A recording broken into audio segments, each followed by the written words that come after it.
in Joe Palumbo. Palumbo comes back with the right hand. Hello everybody, welcome to Allegory in Silk. Today we have the honor of bringing you a master of mindset, okay? He is the owner of One More Rep Athletics, a coach of 15 countries worth of performances. He is a certified nutritionist, a father, and here to talk about mindset and the winning mindset, we have Joe Palumbo. Welcome, thank you for coming. Thanks for having me, guys. I appreciate it. What would you consider some of your prouder achievements athletically, in coaching, and in life? Athletically, I would say my kids. I'm very, very, very proud of my kids. How many kids do you have? I have 3 kids. My oldest guy is 19. He plays for Old Westbury College. My middle girl is Rebecca. She's a cancer survivor who is a all-county athlete after having cancer. She's not a survivor. She's a thriver. She is. She's definitely built different. Yeah. She's one of the hardest workers I've ever seen. I mean, all 3 of my kids work very hard. What kind of cancer did she have? She had cancer that was on the left ovary that they extracted, and it had spread to the appendix, and they were able to take it out. Dr. Olivia Corey was an angel, godsend of what she did, and then Dr. Joshua Chan. This was in 2024, right? Martin Luther King Day. Yeah, wow. You found out she had cancer? Yeah. That Thursday, we had trained together at the facility. That Friday, she had a sweet 16. That Saturday, she was just an annoying teenager. Clean your room. That Sunday, she went out to a brunch, and a little dog, Willow, jumped on her belly. Man plans, God smiles. It's very surreal because that dog don't jump on her belly, and 6 months goes by, maybe I'm telling a different story. Yeah. Right. Her mom takes her to the doctor, and they start talking about saying, want to see an MRI and stuff. And once they start talking And that's MRIs, because the dog jumped on her. She was feeling pain from that. pain all night long. It was bothering her, but the dog jumping on her, whatever it did, set off the pain. She goes in, and then they diagnose her with cancer, non-Hodgkin's lymphoma. From January 15th, she had surgery on 23rd. What stage was it? Stage 2. Two going into 3. Dr. Corey was, nothing but a superhero to me. As was Dr. Chan, who was an oncologist afterwards. They were just superheroes. Remember the day of the earthquake? Yeah, I do. So my daughter's in a body scan, and I didn't even know we had an earthquake. It was incredible. I felt it. She's getting the body scan done, right? People are texting me, did you feel this? Did you feel that? I'm like, no, I didn't. It was in April, and they give her, you're cancer free. It was surreal. I cried like a baby when the doctor called me up. I was at my desk at the office. It is probably one of the biggest emotional roller coasters I ever went on. If anybody's dealing with that out there, and you're dealing with someone with cancer, the best advice I can give you is win the day. Yeah. Win the day. Every day is. There were days where, she's in the hospital for a week long, and she's throwing up, and she can't eat, and she's miserable, and she's losing her hair, and you're just, your heart's breaking. You just nothing, as a father, give it to me. Let me deal with it. I'll do it. But she's a strong young lady, and Tell us about that. She's a fighter, man. She just doesn't give up. She's a fucking resilient kid. She just doesn't give up. She's all my 3 kids are very hard workers, and they really are all built different. I'm very proud of all 3 of them. I watched my son. He took a year off from baseball. He was an all-conference guy and all this wonderful stuff, and he took a year off, and she was relentless. I mean, 2 a days. She would tell me, let's go to the facility at night. We'd go to the facility at night. She'd go up to the turf by herself. She had a great support staff for friends that would meet her up there, or she'd go by herself, but she had a great support staff that would help her. She just would not. She was fucking relentless. She just was never, ever had this quit attitude. And my attitude with her was, you give up, you give in, you can fight. And I'm very blessed that her attitude and her thought process was fight. If you're going to see, I have a tattoo that man plans, God smiles. Right. And I live by that every day. And what I mean by that is that you don't know, man, the good Lord's going to put a lot of things in front of you. And you got to roll with the punches. 12, you fight all 12 rounds, I say. You play all 9 innings, all 4 quarters, whatever your sport is, all 18 holes, whatever it is you're doing. And I'm just a proponent of saying that whatever's in front of you, you got to deal with. In life today, too many people are, they have this whole game plan figured out, and I'm going to do this. And don't get me wrong, for some people it works. For some people, having a systematic game plan in place is fantastic. But I've just lived a life, and I tell people all the time that may not be what's happening. You may get an opportunity, and you may have to run with it. You may have to sometimes, pardon my French, grab your balls and take a shot. Yeah, man. Which it sounds good, right? I don't know how many people scroll on these Facebooks and these Instagrams and TikTok, and they see motivational shit all day long. And I'm going to do this, and I'm in. I call them New Year's Eve, right? Mm-hmm. This is it. I'm in. Or the wedding. You ever go to a wedding, right? Yeah. You meet old friends, and this is it, man. We're going to carve the world up in four. We're going to do it. And the next day happens, and the high wears off, and they're back to normal. So You have this system that you've sort of put together in your mind and the way of thinking about things. You call them the 5 laws, am I right? 5 rules, baby. The 5 laws. Can you tell us about the 5 laws, how they came to be and what they are?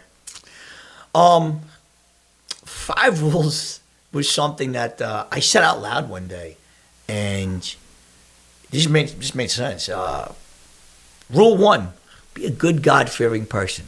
Be an asshole. You never know who you're talking to, and you never know how you're going to impact someone's life. I always say, be nice to the people that are even nice to you. Yeah.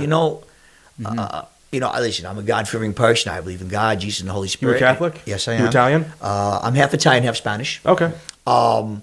And I'm a firm believer that one day when this is all said and done, I'm going to be sitting in front of those pearly gates and saying, "Hey, this is my Your time for judgment. my case, right? My time for judgment." So be a good, God-fearing person. Don't be a jerk. Rule number 2: don't stop learning. Like I tell the kids get ready to go to college or commitment, grades do count. Yeah. They do count. But as adults, don't stop learning. God gave us 2 ears and 1 mouth. We could listen twice as much as we can talk, and a lot of times I should take my own advice most times. But the reality of it is that if you could always learn from someone. You could learn from every situation for the most part if you're really paying attention. Mm-hmm. Rule 3: compete. We were talking about earlier, win. It's okay to win. Later in life, you're at a job, and you're like, "Hey, no, I didn't really pull anything this quarter, and I probably was your 8th guy." No one cares. Mm-hmm. No one's. I'm giving you a raise. Yeah. I'm going to give you a raise. You were my 8th guy. You didn't do shit this month, and I don't know why I'm paying you, but you know what? Hey, little Johnny, you deserve a trophy. Little Sally, I'm going to give you a trophy. That's one of the things that one of my big pet peeves is that people are being told it's okay to be below average or average, and that's okay. It's all right to do and find stuff. Some people get mad at me for saying that, but it's truth. It's truth. I didn't grow up in that era. I grew up in that era where you were told you better fucking work your ass off because no one's going to give you What shit. year were you born? 1971. 1971. Okay. Graduated high school in 1989. And I can tell you, the 80s were different. Yeah. And don't get me wrong, there's a lot of good that's in this world today. Technology has definitely made things easier, but old school things, I think old school values still have a place. Rule 4: don't be afraid to fail. I love that one. Guys, I don't know about you, but I've failed miserably numerous times. Keeping it real, I'm in the middle of a divorce right now. Mm-hmm. So am I failing? Did I fail? I don't know yet. But I do know that it's not what it's what you do when you go into a tough time failing. Mm-hmm. It's what you do then that's going to define what happens next. It really is. Do you put your head in the sand like an ostrich and just hope shit is going to get better? Or do you sit up and say, "Hey, listen, man, I got to find a way"? There's like 2 types of fighters, right? Mm-hmm. Yeah. He's a great boxing guy, and we talk boxing a lot. Is one guy takes a knee, and he don't want to fight no more. Mm-hmm. One guy goes for broke. Now, beg, borrow, steal. Maybe you lose, but hey, at least you went for yours. And the last rule is have fun. The good Lord only gives us so many ticks, right? It's like your car. You only got so many starts in that starter. Same here. You only got so many ticks. Yeah. Find what it is that you enjoy doing, and don't listen to everyone else. Have fun, because everyone's going to tell you on this planet. They're all going to tell you what you can't do, what you should do, who you should be. Don't listen to fucking anyone. Real quick, you guys, today's podcast is brought to you by Unfiltered Greens, the only green supplement that comes to you with an unfiltered can of water, locally sourced from the very stillest pond water that we could find, to guarantee you the adaptogens that come with pathogens. All these other green supplements claim to boost your immune system. What's going to boost your immune system more than a can of unfiltered water to go with your vitamins? If you take all 5 of those and you really implement them to the best of your ability, what does that get you? teaches you how to win, how to really win. You know, I Win at sports or life. just at life? Life. You know, Okay. sports to me is a microcosm of life. You know, I remember sitting with this recruiter from Chase Bank years ago, and this is when I had the Camelot nights, and we're sitting down, and she's buying me lunch, and she's, you know, we're talking about doing business together and stuff. And I said, "You're a recruiter. Tell me what you look for. Keep it real. You know, don't blow smoke up my ass and tell me, you know, because you want my account. I want to know what you really think of." She goes, "Athletes." I said, "Why?" She says, "Okay, let me break down the athlete for you." She goes, "You got to get up early and train." She goes, "Right." Then you go to class. She goes, "Right." Then after class, you go to the field and whatever sport you're playing, you practice. She goes, "Then you got to study." She goes, "You're trying to get laid somewhere in the middle of all this, right?" Yeah. She goes, "Right, you're trying to have a social life somewhere in the middle of all this, right?" I go, "Yeah." She goes, "Okay." She goes, "Let me break you down now." She goes, "Train?" "Yeah." She goes, "Get up early, train?" "Yeah." She goes, "Work?" "Yeah." "Trying to get laid?" I said, "Sure." Yeah. She goes, "And you try and find social life, right?" I said, "Do." She goes, "How are you different?" She goes, "The athlete's mind is competitiveness, teamwork, hard work, winning attitude, never giving up." She goes, "That's what your best people are in life." I go, "Okay, what about the closet brainiac?" She goes, "There's a place. There's a cubicle, there's an office. But that person really doesn't play well with others most times." Yeah. And she goes, "And that's not a slight, it's not a knock. It's just who they are." She's like, "But those brainiacs are far and few between." She goes, "Those are, you know, cherry-picked apples." She goes, "Most of your lifeblood, what's really going to make a company money, are your sales." She goes, "Sales is always." I remember being on Star Island. Okay. We were taking one of those like was, and Yeah. the richest guy was a pharmaceutical salesman. Forget Iglesias, Stallone, and J Lo, and all these other ones. Yeah. He was the richest guy there, and you know the biggest joke was he was a licensed drug dealer, right? But Yeah. but he was a sales guy, and he was the richest guy on there. Listing it out like the 5 rules like that is interesting because it kind of forces you to assume there's a way to do it all. And Here's there your probably question. is. Here's your question. Kid comes to you and says, "Oh my God, I gotta go to practice." My answer was, "Don't go. Stay home." If you love something you do, Yeah. Right. you want to go. You So- have to go. Well, you don't have to. You don't have to go. You can stay home. Well, some things, I think some people's passions are so great that they have to do it. Like when Steven Spielberg was going to direct Schindler's List, he told his wife, "I don't want to do this movie. I have to do it." That there is really no choice. You have the illusion of choice, but really his heart compels him so much to make this motion picture, he has to do it. And for me, that's actually. But now go back. That means he loves. In my opinion, Yeah. that means. I always say, when you love what you do, Yeah. you find a way to do it. You do. Yeah. Not only do you find it, but sometimes it's all you can see. Yeah. Right? They say when it comes to skiing, if you're just looking at the trees, like, I don't want to hit a tree. You looking at the trees, you guess what? You're gonna hit a tree because that's all you're looking at. You're going the direction wherever your eyes steer you is where you're gonna end up going. Murphy's Law, right? If you love the skiing, you're gonna see the way to get around the trees. You're gonna look around them. You're not even gonna see the trees. You're not even gonna see the obstacles necessarily. I'm a huge karma guy. I believe that a lot of times, what you will is what happens. You know, to your point, where I see trees and I'm going to hit a tree, and I don't want to hit a tree. I find a way to hit a tree because in my mind, I'm thinking, well, this is what's going to happen, right? And I think that's where some of your greatest athletes ever, the Michael Jordans, the Kobe Bryants, you know, the Derek Jeters, some of the fiercest competitors out there. Their mindset was to win, to compete. Mayweather, you know, he's not always liked in the public eye, but, you know, I was a fan. These guys just had a mentality. They did not ever believe they were going to lose. And even when they lost, their mindset was, "Oh, I'm going to do it tomorrow anyway. Yeah. So what?" I'm a big Tim Grover guy. Love Tim Grover. Trained Michael Jackson. I love Michael Jordan, not Michael Jackson. Michael Jackson trained Tim Grover. Let me tell you that. Oh, brother. Imagine if he did, though.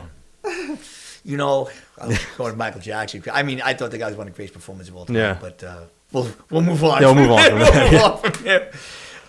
The mindset of Grover was with his athletes that he trained was this, you know, don't do everything by the book. You know, like having Michael Jordan lift on game days and eat steak on game days was something that was like taboo.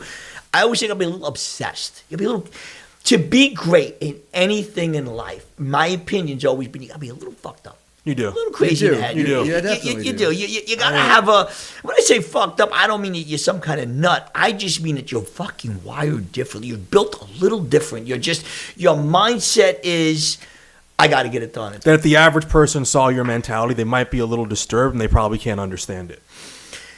Not, first of all, dead on. 100%. Yeah. Dead on. Yeah. But think about this, you know, a guy that gets up 5 a.m. to go to gym, or a girl that gets up 5 a.m. to go to gym, and then the person that doesn't, they are just on two different wavelengths. Oh, yeah. Oh yeah. Right? That person, why would you do that? And that person says, I can't imagine not doing it. Yeah. It's a different mentality. Oh, It's yeah. like the person that stays in their office, right, and says, I have to get this off my desk, as opposed to the person that says, I'll just do it tomorrow. Yeah. I started training athletes because trying to make a statement that, you know, I can do this also. And I went out and got certified and all that other wonderful stuff so I could learn it better and be the best. Because my attitude is results. I'm very results driven. Very results driven. No one gives a shit, get a result. You know, and again, it goes back to winning. And I know some people will have this, you know, oh, it's all about the win. Well, you know, I get it. Kind of is. You know, we can sit here and pretend that it's not. But, you know, if you want to get a promotion in life, you got to win at your job. If you want to find that right person, you got to win in a relationship. If you sports teaches us that, you know, it teaches us that winning mentality. And again, not even about sports. I always tell my kids, I don't care what you do. My attitude's always been, you got to pick something else, but you got to lock into something to be great at. You know, maybe you're a great student. Maybe you lock into that, and maybe you're going to be the best student. I mean, I always have like a 10-year rule, I call it. Do something for 10 years, but lock in. Yeah. Lock in, right? You know, I always, when people say, oh, a guy's a lawyer, he charges so much money. He locked the fuck in for 10 years. He gave up his fucking life for 10 years. Or, oh, that guy's killing it as a doctor. Well, go be a fucking doctor then. Yeah. Stop bitching. Influencers, as far as I'm concerned, are some of the hardest working people out there if they're actually making money. Yeah. Okay? They are, I mean, again, people pick on Jake Paul and stuff. If the guy is fucking due, the guy went out there and he was a YouTube guy and everything else, and now he's a boxer and he's on stage and the guy's making boatloads of money. He's taking the hits. Listen, And giving this. Yeah. hate the play, don't hate the game there. I mean, the guy's doing what he's doing. The stats will tell you, oh, there's no shot. And then people love to shit on it right away. Everyone, you're not going to do that. It's not going to happen. Maybe it won't. Yeah. But are you willing to do what it takes to get, legitimately, are you willing to get up every day and train? Are you willing to get up every day and do 2-a-days? Are you willing to eat correctly? Are you willing to not go to the parties? If you're willing to do that for that time frame, I promise you're going to reach your goal. The problem is most people aren't disciplined enough to do that. Yeah. You know, because that's all you're doing. You work, you eat, and you're just trying to make do of it. They want to come out of high school, go to college, get a 4-year degree, come home and want a corner office, a Mercedes, and a fucking Rolex, and talk about, yeah, but I went to college. So fucking what? Yeah. That doesn't mean shit. Doesn't mean anything. Now the real work comes in. You know, what are you really willing to do? I mean, we talk about sports. That's why there's a minor league system. Well, I played baseball really good in college. That's great. Let's you and all the, like here's a stat. Only 7%, okay, of high school baseball players go on to play in college. So there are 100 people in a room. 93 of them are not going to play in college. 7 people are going on to play. Right? Well, that means all those 7 are great. So when you show up for your college roster, the whole fucking team is good. Yeah. Because they're part of those 7 people that they are were on the all-star team. players in high school. And that's and that stat is Division 1, 2, 3, NAIA, and JUCO. And then what about going from college to pro? 1%. 1%. And then half of that percent you're going to see on TV. So that means everyone that you're playing on a pro team with was not only the best player at their high school, they were the star on their college team most likely when they're playing with you. They're all the best. I got a buddy of mine. He was the hitting coach with the Marlins for a little while and then the Cubs. And he told me the story that he used to tell the new recruits coming in, right? And all these, great ball players be coming in, guys you heard of, and he would go into the room and he would take out this globe. He put the globe on the table. Now these are guys who are going to be gazillionaires one day, right? I mean, these are the creme de la creme. I need some of the best players. These are all rookie A-ball guys. And he spins the globe. And the globe spins. He stops the globe. He goes, you're not competing with your state, your region, your country. You're competing with Earth. There's a guy right now come from Cuba fighting tiger sharks to get here to take your position. There's a guy who's trading in his milk carton for a glove from the Dominican Republic to come here and try and beat you, or Puerto Rico, or wherever the players are coming in. So his thought process was, if you don't think you need to work hard, think again. And I remember taking that story to heart, saying, wow, Earth. That's what you're up against when you want to play at that pro level, or that's your mindset. But what are you willing to do to get there, right? The best doctors in the world are always learning. Right? Always. The best lawyers are always learning. I mean, I don't think we ever stop learning. You have actually, what is it? It's a Paralympic athlete. What was the sport? She's 2 times, she went to Chile. She did. Brianna Salinaro. Tell us about Brianna. Like, have you had that experience with her when you were doing your training with her? You've worked with her. Brianna's the other one to put a tear in my eye when she had called me after she had won 2 goals. So here's a girl who's been through numerous surgery, had MS, and she has every reason again. It's like Rohan Murphy. I love that guy. Love Rohan. I met Rohan. He's one of the most inspirational human beings you're ever going to meet. And Brianna had every reason to say, I was dealt a bad card, right? Yeah. I was given a bad hand. I was given a bad hand. Didn't say it. Trained your ass off. I mean, this girl works. We had this assault bike, this fan bike, and I told her she had to do 40 calories in 2 minutes.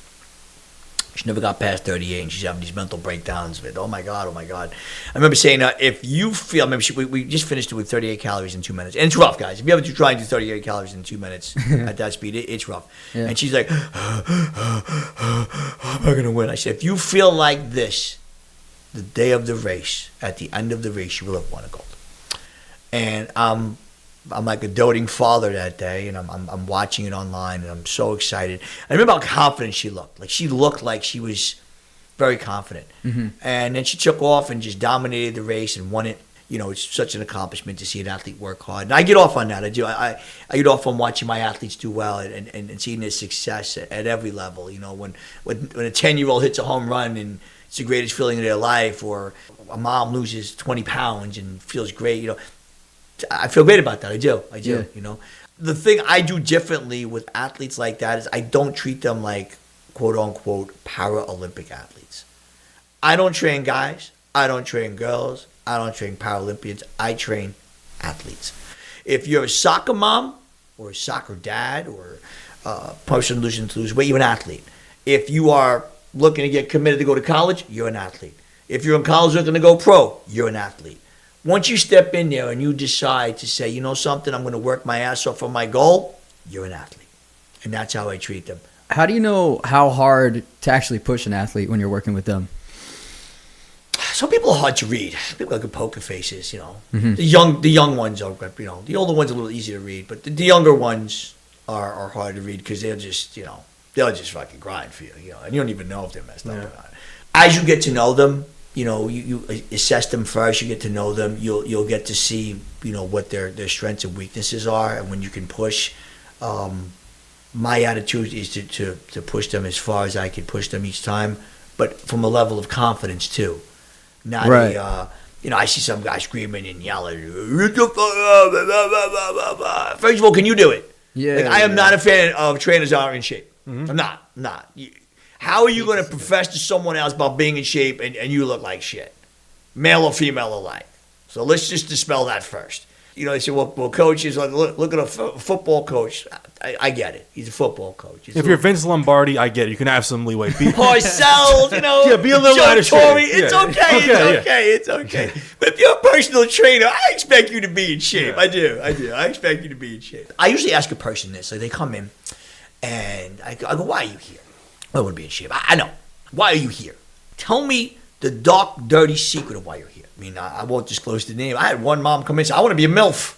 True story. I want to be a MILF. That's awesome. That's what she said to me. True story. She's honest. You can't help, story. but just kind of want to honor that too. And I remember looking at her and saying, okay, we accomplished that. Okay, I get it. I had one guy to come here and says, I had a guy come in and he recently divorced and he wanted to meet girls again. Yeah. He wanted to get in shape. He wanted to get confidence again. I had a guy come in one time and say he didn't feel like he could physically defend his family. True story. Wow. Yeah, true story. So, people come out. One girl come in. She was going for her 30th, and she felt sloppy.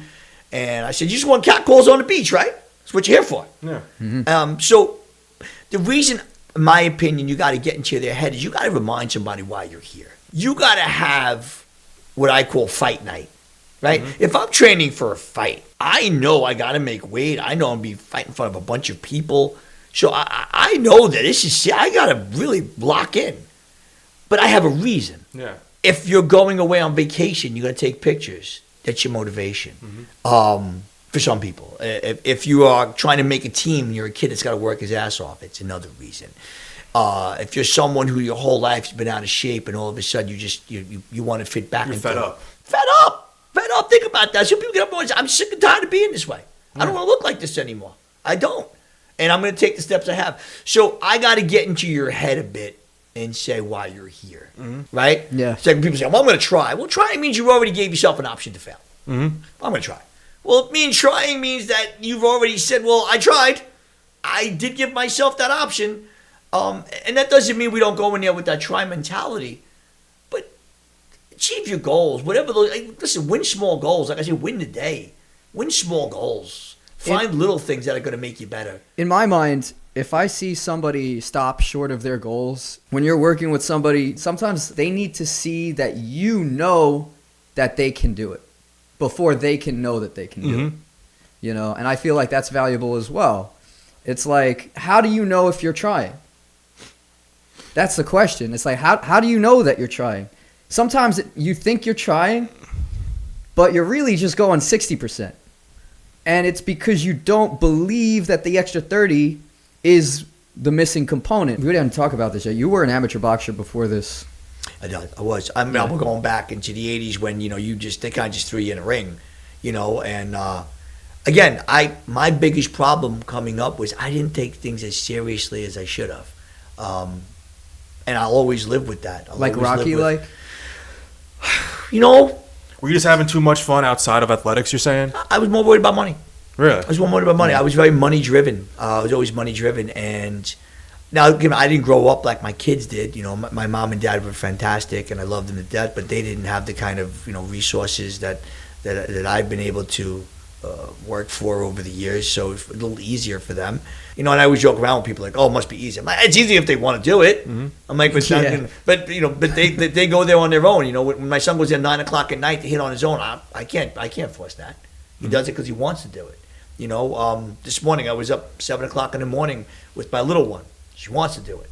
When my middle one comes back from cancer and she wants to train, can't teach that shit. Yeah. There's some things you can't fucking teach. Now, one question, as someone that's yourself, you're a father, you've been raising children, how much of their personality do you think is nature versus nurture? How much of it do you think is just innate? Question. Just given from God? I look at the Derek Jeters of the world, right? Derek Jeter wasn't built like Bo Jackson, right? Like, Bo Jackson's probably the greatest fucking athlete of all. That guy was just Hall of Fame athlete in 2 sports. It's kind of hard to argue with. It's absolute stud. Just you got a Derek Jeter who's had to work his butt off to get everything he got, but he had a successful life, successful career, and I was always a big Jeter fan because I just loved, like, he played the game like a little leaguer his whole life, and I thought he was always inspirational to people who weren't Bo Jackson or A-Rod. Now, what do you mean by that? Playing like a little leaguer his whole life? Loving the game and just not giving a shit, just going out there because you fucking love it. Okay, all right, every minute of it. A little leaguer goes out there and just wants to play because they want to play.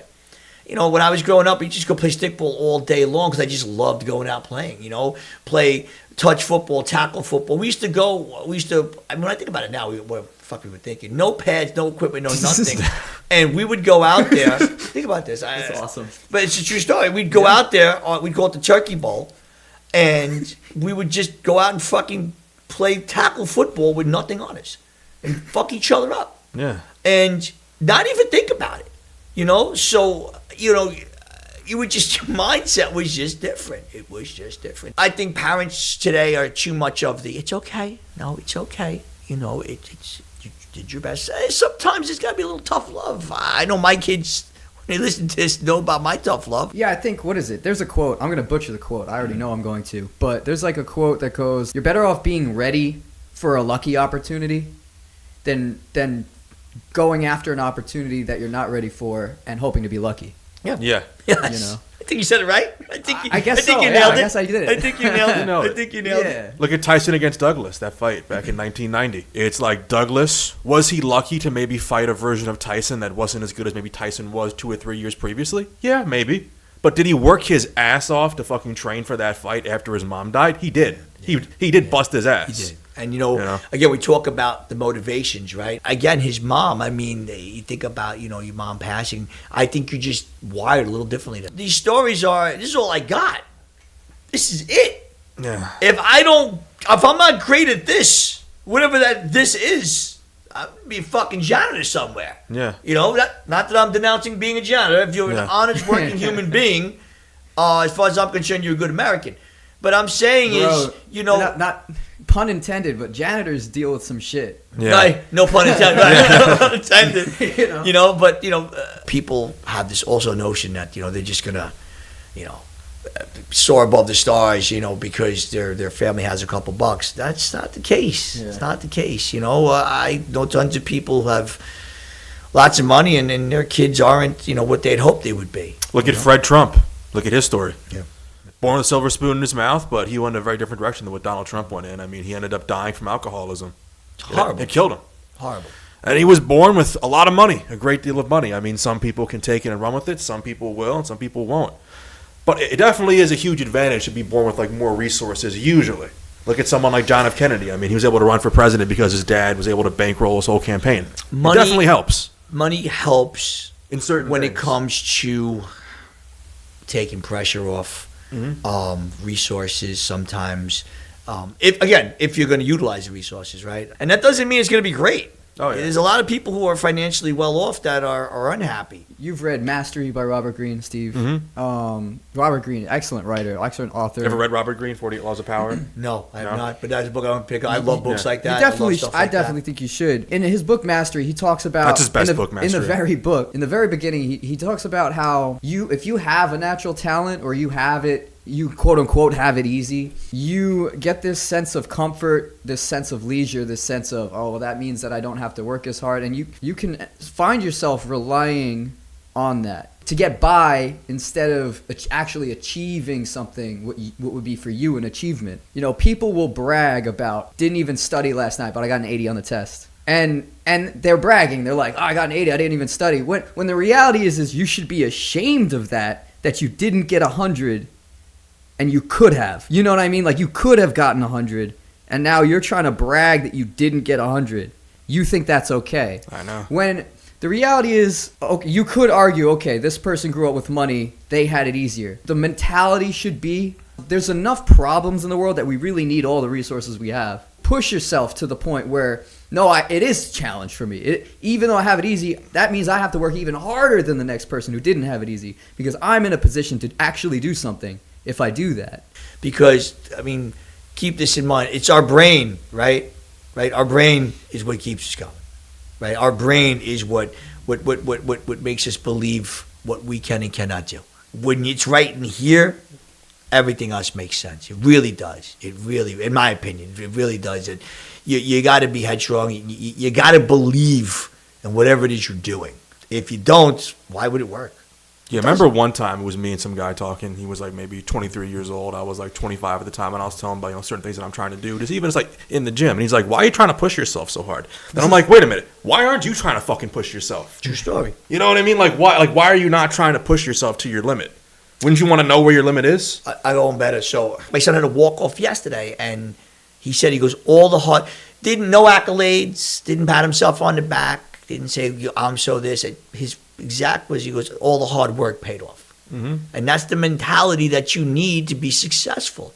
That it's hard work that gets you there. And just because you worked hard today and accomplished your goals doesn't mean it's going to happen tomorrow. It does not mean tomorrow is promised to you. It means work your fucking ass off again tomorrow. There's some days you don't want to go to sleep because the day's been so great. And there's some days you can't wait to crawl into fucking bed and can't wait for the next day to start because this day's been brutal. The person with structure, you had to have it easier. Not saying it's easy to do what they do, because they still got to follow the fucking blueprints. But how about if I take the blueprints away? Yeah. I have no blueprints, no nothing. You're following it for love, compassion, whatever it is. Let me give you a real literal example, right? You ever coach twins? Oh, my brother has 2 twins. Okay. You've seen them work. Yeah. Okay. Do they do the same thing? No. No. Then they're literally genetically identical. Same right? but different. You know, they're like my brother's kids are both tremendous fighters, great athletes. They're big MMA kids. But like you said, different. How different would you say it is raising boys versus girls? For me, boys are easier. Boys easier. You're a little bit more lenient with your boy. He's your son. For people that have kids out there, you get what I mean. You know, your son goes out in the car and he's going to a party. You're not as worried as your daughter. Yeah. I have yelled at my son. I was quick to give my son smack on the ass growing up. Not so much with my daughters. Because they're girls. Yeah. And you tend to baby your daughters more than your son in certain areas. Not in athletics. I'm tough on all 3 in athletics. But, you know, I'd be a liar to say sometimes, you know, I don't worry more about, you know, my daughters and my son, because he's your boy. He's a man. Well, now he's a man. And as they're growing up, you're raising a man and you're a little bit more confident. In athletics, I don't see it all. Athletics, I just don't really give a fuck. My attitude is, I don't care what you are. I really don't see anything other than an athlete in front of me. I don't stereotype. I don't have this, well, it's a girl, it's a guy, it's a culture, it's a race, it's a creed. I don't give a fuck. You are an athlete in front of me. Let's see what you're capable of doing on whatever it is you're looking to accomplish, and let's get it done with results. If results aren't the end game of what you're doing, what are you doing it for? Maybe for yourself.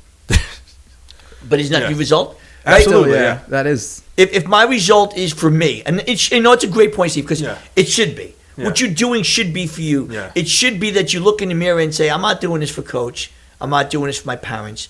I'm not doing this for anyone else but me. You know what? You're going to be most successful because you can't fool yourself. Yeah. You look in the mirror, the person looking back at you, they tell the truth all the time. The accountability mirror, as David Goggins would say. Goggins is awesome. Yeah, I love Fucking Goggins. love Goggins. That guy's, talk about built different. That guy's just, that's a special athlete. Man. He's got a great story. It's a very special man. Yes, People do. They make fun of like the WNBA, and it's like, I mean, I don't know. How do you feel about that? Do you think that female athletes today are still like vastly underrated? Of course, there's no money in it. I mean, Yeah. if you keep it real, there's no money. No one's tuning in to watch WNBA. And I know it sounds horrible, and they probably hate me to say it, but it's the truth. And not because they aren't great athletes. I'll watch college basketball. And to a certain extent, I do think male athletes in most sports have a huge advantage. Which is why I am someone who people would maybe call conservative, because I have certain beliefs where I think if you're born male, with very few exceptions, you should never be competing against females, particularly in combat sports. Fucking percent. Dude. God made it real easy. It's real easy whether you're a boy or a girl. Period. At the end. If you're a boy and you want to, I don't give a fuck what you want to identify as. That's bullshit. It's fucking bullshit. And people can get mad or whatever I'm going to say. You're born a boy, you're a fucking boy. Okay? You can't compete like girls. It's unfair. It's unfair for when that boy that beat up some girl in boxing at the games. Give me a fucking. You have testosterone running through your system. So we're fucking clear. Testosterone makes you stronger. Period. The end. So when people come with this, well, we need to be fair. What fucking fair? Yeah. Let me ask you a question, okay? 2 people are going through a room to fucking pull you out of a fire. You want one to be a 120-pound woman, or you want to be a fucking 180-pound man? All right? I want a 260-pound man to Right, pull me out of that fire. right. So, I want that guy to you come know, get me. there are some stereotypes out there, but it is what it is. Biology's biology, even if it fucks up people's feelings. Right, Joe, well, I there's too think- many fucking feelings in the world Come on, today, but Joe, you're just scared that you're gonna lose to a woman in a boxing match. Come on. you know what? There's some women probably beat me up right Yeah, now, man. There's some women MMA. that are pretty good fucking shit. There's a lot of women I wouldn't want to fight against, man. I wouldn't put my hands up anymore. I don't throw rice at a wedding anymore. Forget about fighting with people. Yeah. Oh man. Joe, if you have anything else that you would like to say to the people watching, whether it's to promote something, to give them one final message to leave with, go ahead. Floor is yours. Okay. I guess I'll finish with my 2 big quotes. It's not where you start, it's where you finish. And I'll say that to my dying breath. Don't let anyone ever tell you what you can and cannot be. If you put the work in, you can be whatever you want to be. You can set your own goal. No one can outwork you. You can control that factor of your life. Man plans and God smiles. We got everything figured out. The man upstairs has got it all figured out. Just be a good God-fearing person and give your best every day and win the day. And I promise that good things will always happen. Plugs. Big shout out to my brother, my partner Brad over at Max Effort. Brad Jackson, probably one of the hardest working guys I've ever seen. My brother Pete, just an absolute beast working. I mean, we were building companies. Here's a guy who was working, full time as a New York City fireman on top of it all, and still found a way to work 90, 100 hours a week. And Brad Jackson is one of the most tireless human beings I've ever met. And he built Max Effort, so Max Effort's a big plug. Best baseball and softball facility out there. One more rep, athletics and fitness. It's not where you start, it's where you finish. Shout out to another hard worker in Cornell Warwick, who, is the epitome of a guy who started with a couple of athletes and he's built it up to be our sports performance director. Melinda, Grit and Glow, she's an inspiration to watch with regard to how tireless she is, not just in the gym, but, trying to help other people with her brand. On that note, to my kids, I'm really proud of you. I'm always very proud of you. And again, always remember, it's not where you start, it's where you finish. And nothing can ever take away from hard work. To you guys, thank you so much. I appreciate this opportunity just to have this conversation with you guys. And, Allegory and Silk, I think it's going to go very far. You guys, you got a good thing. And I think the most important part of the podcast is what we did today, just keeping it fucking real. Yeah. Too many people, I think, are so concerned about offending everybody that they don't say what's on their mind. And on that note, I just want to wish everyone the best, and I'm out. All right. Thank you, Joe.